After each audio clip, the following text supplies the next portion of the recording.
ஓம் சக்தி தாயே போற்றி. நீ நல்லது நினைத்தால் இந்த தாயின் ஆசீர்வாதத்தில் உனக்கு நல்லது மட்டுமே நடக்கும். என் அன்பு குழந்தையே, இன்று உன் தாயானவள் உனக்கு கொண்டு வந்திருக்கின்ற வாக்கினை நீ எக்காரணத்தை கொண்டும் தவிர்க்காமல் கேட்க வேண்டும். ஏனென்றால் இது உனக்கான வாக்கு. உன்னை தேடி நல்ல செய்தி வந்திருக்கின்றது. என் அன்பு குழந்தையே, உன் வாழ்க்கையில் நடக்கக்கூடிய ஒரு அதிமுக்கியமான விஷயத்தை உனக்கு சொல்வதற்காக வந்திருக்கின்றேன்.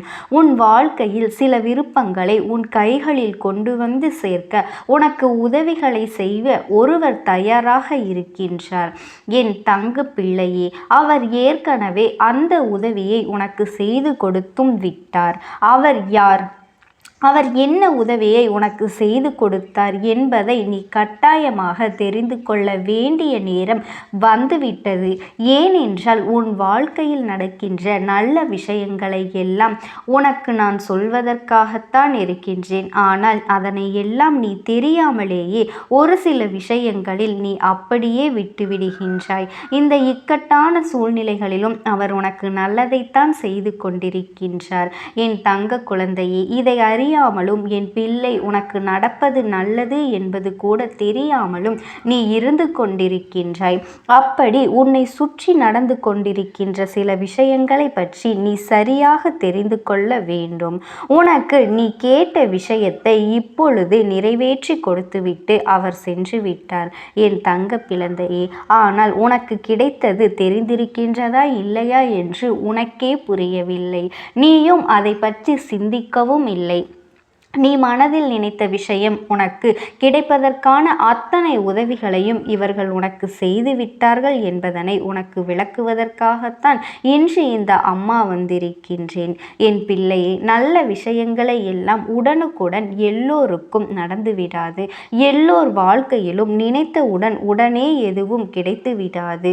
உனக்கு அது கிடைப்பதற்கான அத்தனை சூழ்நிலைகளும் வந்துதான் ஆக வேண்டும். பொறுமையாகத்தான் வரும். உன் வாழ்க்கையில் இதெல்லாம் நடப்பதற்கான அத்தனை சாத்தியக்கூறுகளும் ஏற்கனவே இருக்கின்றது. ஏனென்றால் நீ அந்த விஷயத்தை பெறுவதற்கான அத்தனை தகுதிகளோடு தான் இருந்து கொண்டிருக்கின்றாய்.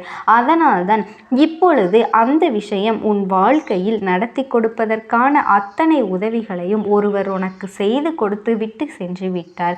என் தங்க பிள்ளையே, இந்த அம்மா என்னை கண்டவுடன் முதலில் மனதிற்குள் நீ நம்பிக்கை கொண்டாய் அல்லவா?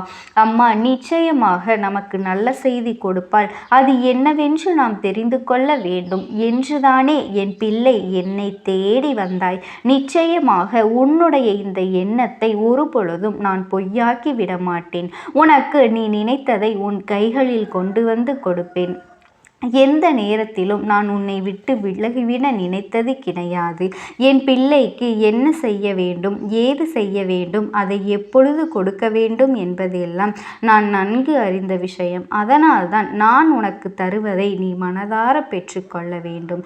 நான் உன் வாழ்க்கையில் உனக்கு கொடுக்க நினைப்பதை நீ மனமகிழ்ச்சியோடு ஏற்றுக்கொள்ள வேண்டும். நீ என்னிடத்தில் உதவிகளை கேட்டு இருந்தாலும் இவர் உனக்கு இத்தனை உதவிகளை செய்துவிட்டு சொல்லாமல் சென்றிருப்பதற்கான காரணம் என்ன தெரியுமா? என் தங்க பிள்ளையே, அவருக்கும் உனக்கும் இடையில் இருக்கின்ற ஒரு பிணைப்பு பற்றி உனக்கு தெரியுமா? அவர் வேறு யாரும் கிடையாது. என் பிள்ளையே, நான் சொல்கின்ற இந்த விஷயத்தை நீ சரியாக புரிந்து கொள்ள வேண்டும். உன் வாழ்க்கையில் இதுவெல்லாம் நடந்திருக்கின்றதா இல்லையா என்பதனை நீ தெளிவாக தெரிந்து கொள்ள வேண்டும். அதன் பிறகுதான் இவர்கள் செய்த உதவி என்னவென்று உனக்கு தெரிய வரும். என் தங்க பிள்ளையே, உன்னுடைய இல்லத்திற்கு வந்த இவர் உன் இல்லத்தில் இருந்த அத்தனை பிரச்சனைகளையும் கண்டறிந்து பின் அவர் மனது வேதனைப்பட்டது உண்மை. உன் இல்லத்தில் நடக்கின்ற ஒவ்வொரு பிரச்சனைகளும் அவர் மனதை மிகுந்த வேதனைக்குள் தள்ளிவிட்டது. ஏனென்றால் நீங்கள் படுகின்ற கஷ்டங்கள், நீங்கள் படுகின்ற வேதனைகள் என்று இவையெல்லாம் அவர்கள் மனதிற்கு நிச்சயமாக வேதனையை கொடுத்தது. தெய்வமும் உன்னோடு துணை நின்று உனக்கான அத்தனை விஷயங்களையும் முழுமையாக செய்து கொடுக்க தயாராக இருந்தாலும் இவர் உனக்கு மிகவும் நெருக்கமானவர் என்பதனால்தான் உன்னுடைய கஷ்டங்களை பார்த்து அவரும் கண்ணீர் வடிக்கின்ற நிலை வந்துவிட்டது. இந்த சூழ்நிலையிலும் கூட நீ எப்படி இதையெல்லாம் சமாளித்து வாழ்ந்து கொண்டிருக்கின்றாய் என்பது போல் அவர்களுக்குள் எண்ணங்கள் தோன்றிவிட்டது. என் தங்க பிள்ளையே, இனிமேல் தாமதிக்க கூடாது. இவர்களுக்கு உடனே இதையெல்லாம் செய்து கொடுத்து விட வேண்டும் என்று அவர்கள் நினைத்து விட்டார்கள். அவர்கள் செய்த இந்த விஷயங்கள் எல்லாம் நாளைய விடியலில் உனக்கு தெரிய வரும்.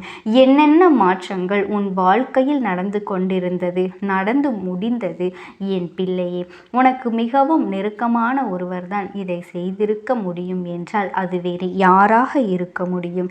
இந்த நாளில் உன் இல்லத்திற்கு வந்து உனக்கு உதவிகளை செய்து கொடுத்தது மட்டுமல்லாமல் உன்னுடைய முன்னோர்கள், உன்னுடைய இல்லத்திலிருந்து இறந்து போனவர்களின் ஆத்மார்கள் தான் இதையெல்லாம் செய்தது. அது மட்டுமல்லாமல் உனக்கு நல்ல ஆசிகளை வழங்கி உனக்கான அத்தனை வேண்டுதல்களையும் நிறைவேற்றி கொடுக்க அத்தனை முயற்சிகளையும் செய்துவிட்டு சென்றிருக்கின்றார்கள். என் பிள்ளையே, அவர்கள் தெய்வத்திடம் உனக்காக வேண்டியது என்னுடைய வருங்கால சந்ததிகள் நன்றாக இருக்க வேண்டும், என்னுடைய குடும்பம் நல்லபடியாக வாழ வேண்டும் என்றுதான். எனவே உன் வாழ்க்கையில் பல நல்ல மாற்றங்களை அவர்கள் ஏற்படுத்தி இருக்கின்றார்கள். உன் குடும்பத்தில் இருக்கின்ற பல பிரச்சனைகளை களைந்து அங்கே ஒற்றுமை ஏற்பட வழி செய்திருக்கின்றார்கள். பல நல்ல விஷயங்கள் உன்னை சுற்றி நடப்பதற்கான அத்தனை சாத்திய கூறுகளையும் உருவாக்கி இருக்கின்றார்கள். என்ன நடக்கின்றது என்று நாமும் பார்க்கலாம் என்று யோசிக்கின்ற அளவிற்கு உனக்கு பல நல்ல விஷயங்களை செய்திருக்கின்றார்கள். பல நல்ல விஷயங்களை அவர்கள் உனக்கு செய்தும் கொடுத்தார்கள். அதனால் இனிமேல் இந்த விஷயங்களை எல்லாம் நினைத்து நீ உன் வாழ்க்கையில் நடக்கின்ற ஒவ்வொரு சூழ்நிலையும் நினைத்து வருத்த வேண்டிய அவசியமே கிடையாது. எல்லாம் உனக்கு நன்மையை கொடுக்கத்தான் வருகின்றது. எல்லா சூழ்நிலைகளும் உனக்கு முழுமையான சந்தோஷத்தை கொடுக்கத்தான் வந்திருக்கின்றது. அதுபோல உன் இல்லத்தில் இருந்து இந்த நாளில் இவர்கள் செய்து கொடுத்த விஷயங்கள் என்னென்னவென்று இப்பொழுது உன் அம்மா நான் சொல்கின்றேன். என் பிள்ளை, பல நாட்களாக உன் மனதை ஆட்டி படைத்த ஒரு விஷயம், உன் மனதிற்குள் தேவையற்ற எண்ணங்களை தூக்கி சுமக்க வைத்த ஒரு விஷயம் இப்பொழுது உன் மனதிலிருந்து இறங்கப் போகின்றது. அதாவது தேவையில்லாததை தூக்கி வைத்து எதற்கு சுமக்க வேண்டும்? காரணம் இல்லாமல் எந்த ஒரு விஷயத்தையும் தூக்கி சுமப்பதனால் என்ன பலன் என்பதனை உனக்கு தெரிய வைப்பதோடு மட்டுமல்லாமல் இதை இதற்கு மேலும் தூக்கி சுமப்பாயானால் உன் வாழ்க்கையில் உனக்கு நடக்க இருக்கின்ற நல்ல விஷயங்கள் எதுவுமே உனக்கு தெரியாமல் போய்விடும் என்பதனை உனக்கு உணர்த்துவதற்காகத்தான் பல நன்மைகள் நடக்கப் போகின்றது. நீயாகவே இந்த குழப்பத்திலிருந்து மீண்டு வந்துவிட போகின்றாய். ஆகவே இந்த குழப்பத்தை நமக்கு ஏற்படுத்துவது யார் என்பதனை தெரிந்து கொள்ளப் போகின்றாய். பல நல்ல விஷயங்கள், பல போலி மனிதர்கள் என்று எல்லோரையுமே நாளைய விடியலில் நீ அடையாளம் காணப்போகின்றாய். என்ன நடந்தது நம் வாழ்க்கையில்? எதற்காக நமக்கு இத்தனை சோதனைகள், இத்தனை கஷ்டங்கள் என்று அழுது புலம்பினாய் அல்லவா? இவை எல்லாவற்றிற்குமான விடிவு காலம் உனக்கு பிறக்கப் போகின்றது. நடந்தது எல்லாமே சிலரின் சூழ்ச்சிகள் என்பதனை உனக்கு தெரிய வைக்கத்தான் உன்னுடைய முன்னோர்கள் பல முயற்சிகளை செய்திருக்கின்றார்கள். இந்த வாழ்க்கையில் உனக்கு மாறிவிட்டது. இனி உன்னுடைய நிலைமை எல்லாம் தலைகீழாக மாறப்போகின்றது. நடக்கின்ற விஷயங்கள் எல்லாம் உனக்கு நடக்கப் போகின்ற நன்மைகள் என்று புரிந்து கொள்ள வேண்டும். எல்லாவற்றிலும் இருந்து இனிமேல் நீ கொஞ்சம் கொஞ்சமாக மீண்டு வந்துவிடத்தான் போகின்றாய். எத்தனையோ இன்னல்களை கடந்து என் பிள்ளை, நீ இனிமேல் இந்த வாழ்க்கையில் உனக்கான மிகப்பெரிய தெளிவை பெற்றுவிடத்தான் போகின்றாய். நடப்பது எல்லாமே உன்னுடைய நன்மைக்குத்தான் என்பதனை நீ தெரிந்து கொள்ள வேண்டும். இதற்கு மேல் நீ வேதனைப்படவும் சோதனைகளை அனுபவிக்கவும் எதுவுமே இல்லை. நீ சந்தோஷமாக இருந்தால்தான் உன்னுடைய முன்னோர்களும் உன்னை காண வரும் நேரம் உன்னை நல்லபடியாக ஆசிர்வதித்து விட்டு செல்வார்கள் என்பதனை நீ மறந்துவிடாதே.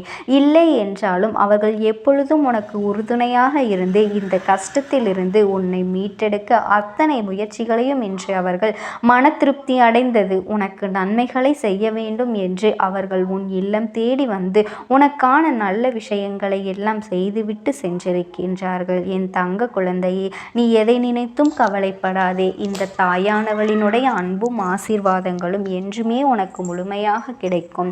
ஓம் சக்தி, ஓம் ஆதிபரா சக்தி.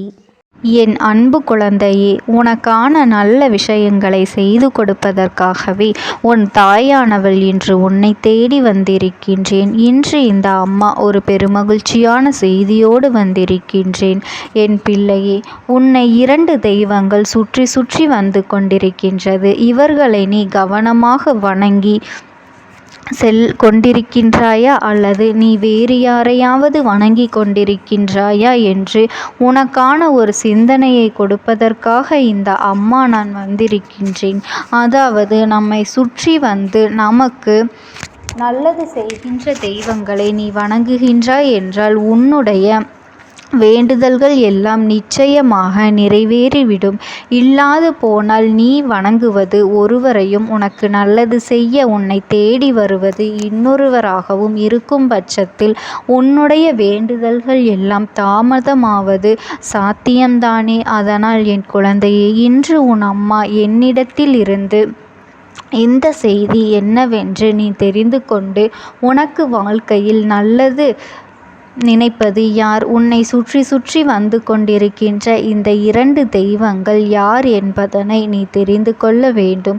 என் பிள்ளைக்கு வாழ்க்கையில் பல கஷ்டங்கள் வந்த பொழுதெல்லாம் நீ வணங்கிய தெய்வம்தான் உன்னை காப்பாற்றியது என்று நினைத்து கொண்டு இருக்கின்றாய். ஆனால் உண்மை அது கிடையாது. இந்த 2 தெய்வங்களும் உன்னை சுற்றி வருகின்றவர்கள்தான் இதை செய்கின்றார்கள் என்பதனை நீ முதலில் புரிந்து கொள்ள வேண்டும். உண்மையில் இவர்களை நீ வணங்குவதும் அவர்களின் பெயரை சொல்லும் பொழுது உன் மனதிற்கு தோன்றிவிட்டது என்றால் நிச்சயமாக உன் வாழ்க்கையில் ஒரு மிகப்பெரிய நல்ல விஷயம் நடக்கும். இல்லை, நான் சொல்வதும் நீ சொல்வதும் வேறுபாடாக இருக்குமானால் என் குழந்தை, இனியாவது அதை திருத்தி கொண்டு உன்னை சுற்றி வருகின்ற இந்த தெய்வங்களையும் நீ வணங்க மறந்துவிடாதே. ஒரு பொழுதும் இவர்களை நீ விட்டுவிடக்கூடாது. தெய்வம் நம்மை தேடி வருகின்றது என்பது சாதாரணமான காரியமா? தெய்வம் உன்னை தேடி வந்து உனக்கான நல்ல விஷயங்களை கொடுக்கின்றது என்றால் நிச்சயமாக அதனை நீ சரியாக பெற்றுக்கொள்ள வேண்டும். சரியான வாழ்க்கை உனக்கு கிடைத்திருப்பதை எக்காரணம் கொண்டும் நீ விட்டுவிடக்கூடாது.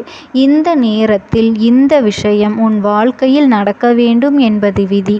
அது இந்த அம்மா என் மூலமாக நீ தெரிந்து கொள்ள வேண்டும் என்பதும் விதியாகும். அதை ஒரு பொழுதும் நீ இல்லை என்றோ வேண்டாம் என்றோ சொல்லிவிட முடியாது அல்லவா?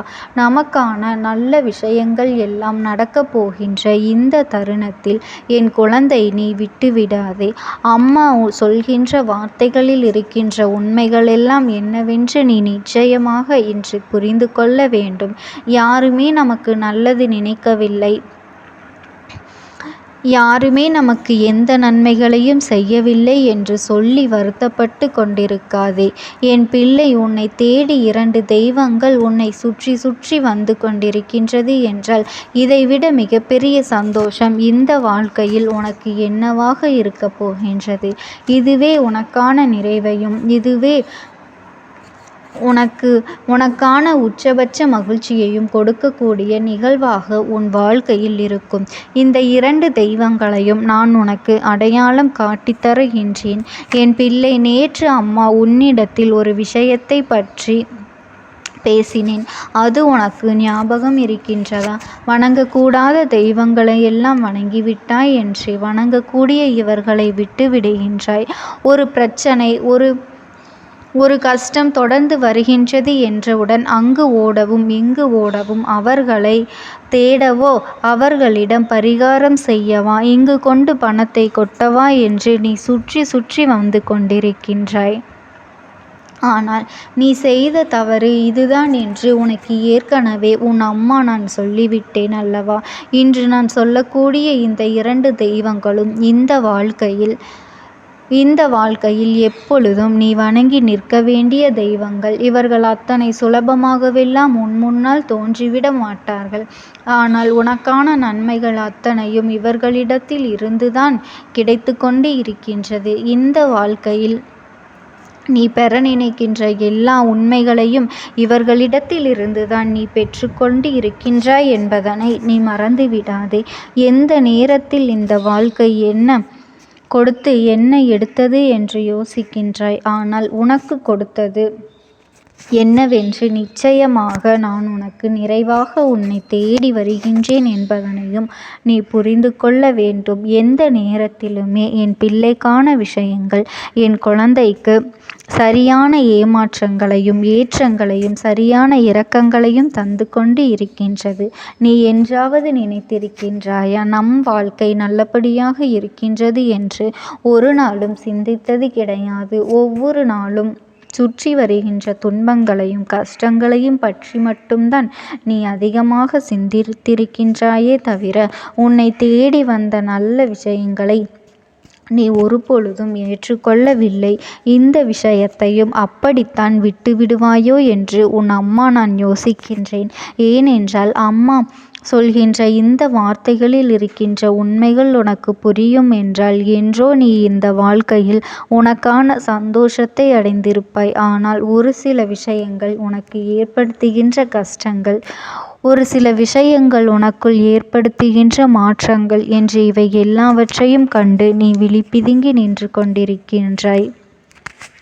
அதுதான் மிச்சம் அல்லவா? இனிமேலாவது இதையெல்லாம் உணர்ந்து உன்னுடைய ஒட்டுமொத்த சந்தோஷங்களையும் நீ மீட்டெடுக்க உன்னை நீ தயார்படுத்திக் கொள். என்றுமே நான் இருந்து இந்த வாழ்க்கையில் உனக்கான மகிழ்ச்சியை உன்னிடத்தில் தருகின்றேன் என்று நான் கொடுத்த வாக்குறுதியை காப்பாற்றத்தான் இந்த செய்தியை உனக்கு கொண்டு வந்திருக்கின்றேன். அம்மா, இந்த தெய்வங்கள் யார் என்று சொல். எனக்கு பொறுமை இல்லை என்று சொல்கின்றாயோ? இதோ உனக்காக சொல்கின்றேன் என் குழந்தையே. முதலாவது தெய்வம் உன்னுடைய குலதெய்வம். அதாவது உன்னுடைய குலதெய்வம் யாராக இருந்தாலுமே சரி, ஒருவேளை என் பிள்ளை உனக்கு குலதெய்வம் அந்த கருப்பண்ணன் நானாக இருக்கும் பொழுது அது நான் தான். இல்லை, என்னுடைய குலதெய்வம் பெண் தெய்வம், அவர்கள் இவர்கள் என்று சொல்கின்றவர்களுக்கு அவர்களின் குலதெய்வம் அவர்களை சுற்றி சுற்றி வந்து கொண்டிருக்கின்றது என்பது உண்மை. இரண்டாவதாக உன்னை சுற்றி நன்மையை கொடுத்து கொண்டிருப்பது தெய்வமானது அந்த திருச்செந்தூர் முருகன். அந்த அப்பன் எப்பொழுதும் உன்னை சந்தோஷப்படுத்தவே இருக்கின்றார். திருச்செந்தூர் முருகன் நம்மை சுற்றி வருகின்றான் என்று சொல்கின்றார் என்று யோசிக்கின்றாயே? நிச்சயமாக அதற்கு ஒரு காரணம் இருக்கின்றது. பல காலமாகவே அவர்களிடத்தில் ஒரு வேண்டுதலை வைத்து நீ காத்து கொண்டு இருக்கின்றாய் அல்லவா? அதுபோல அந்த வாராகி அம்மனும் உனக்கு துணையாக வந்து கொண்டிருக்கின்றது. அவர்கள் உனக்கு துணையாக நிற்கின்றார்கள். உன்னை சுற்றி வந்து கொண்டு இருக்கின்றார்கள். உன்னை சுற்றியெல்லாம் வரவில்லை. ஆனாலும் உன் குலதெய்வமும் இந்த முருகப்பெருமானும் உன்னுடைய வாழ்க்கையில் ஒரு விஷயத்தை உடனடியாக நடத்திவிட வேண்டும் என்று தயாராக இருக்கின்றார்கள். அவர்களினுடைய வாழ்க்கையே உன்னுடைய வாழ்க்கையை சந்தோஷமாக மாற்ற வேண்டும் என்பது மட்டும்தான் அவர்களினுடைய குறிக்கோளாக இருக்கின்றது. என் அன்பு குழந்தையே, நீ எதை நினைத்தும் கவலைப்பட்டு கொண்டிருக்காதே. இந்த தாயானவளினுடைய அன்பும் ஆசீர்வாதங்களும் உனக்கு என்றென்றைக்குமே முழுமையாக கிடைத்து கொண்டே இருக்கும். ஓம் சக்தி. ஓம் ஆதிபரா சக்தி.